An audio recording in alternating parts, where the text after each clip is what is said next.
Farik Rəsulovun əziz xatirəsinə.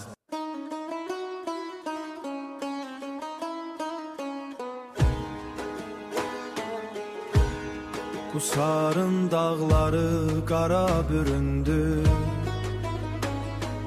kədərin sədası göyə süründü. Farik tək bir oğul, mərd tək göründü.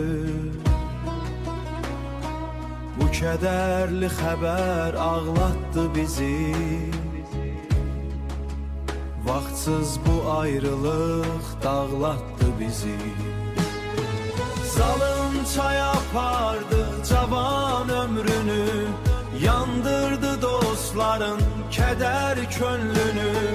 Fələk gəlişiyle gözü yaşlı qoydu, bu acı dərdimiz bağımızı oydu.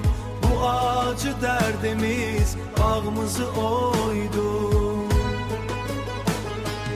O dəhşət qəzadan çıxsan da salamat, hər kəsə gəlmişdi bir ümid rahat.